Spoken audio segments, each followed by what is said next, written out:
Philippiens 4:5. Que votre douceur soit connue de tous les hommes. Le Seigneur est proche. Quelle belle attitude que la douceur.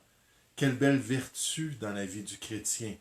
Quel beau témoignage qu'on doit laisser le Seigneur développer dans notre vie.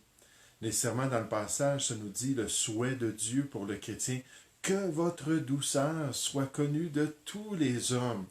Et Dieu veut qu'on puisse avoir cette expérience-là en marchant avec lui par l'Esprit de Dieu, qu'on puisse avoir cette douceur-là qui est développée dans notre vie.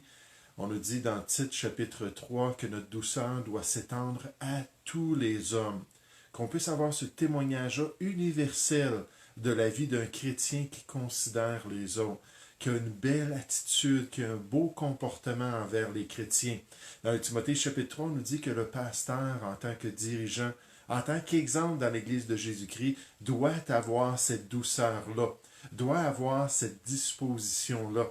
Dans 2 Timothée 4:2, on nous dit « Prêche la parole, insiste en toute occasion favorable ou non, reprend, censure, exhorte avec toute douceur et en instruisant. » Donc, comme c'est important pour un pasteur de donner cet exemple-là, comme c'est important pour un pasteur de pouvoir manifester la douceur de Dieu. Et nécessairement, quand on parle de douceur, on parle de la bonne source.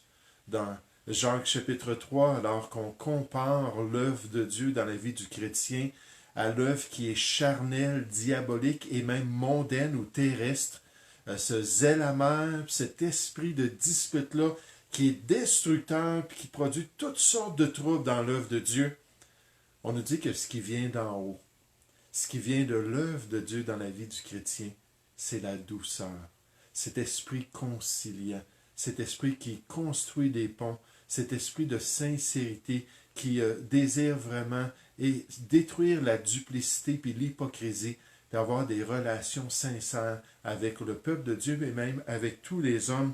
Puis nécessairement, on voit que c'est une bonne ressource dans la vie du chrétien. Parce que, alors qu'on parle de 1 Pierre chapitre 2 et des instructions qui sont données aux esclaves chrétiens de l'époque, qui étaient sous des maîtres souvent païens, des maîtres qui les considéraient comme du bétail, comme une propriété, qui pouvaient presque les traiter comme ils voulaient dans l'Empire romain. On dit à ces chrétiens-là de traiter leur maître avec un esprit de douceur.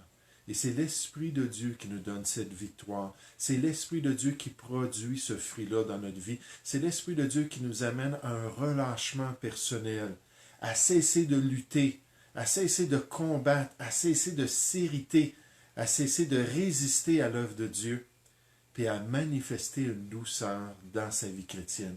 Que votre douceur soit connue de tous les hommes. J'espère que ça vous a encouragé à chercher cette ressource spirituelle-là auprès de Dieu pour pouvoir le manifester et le glorifier.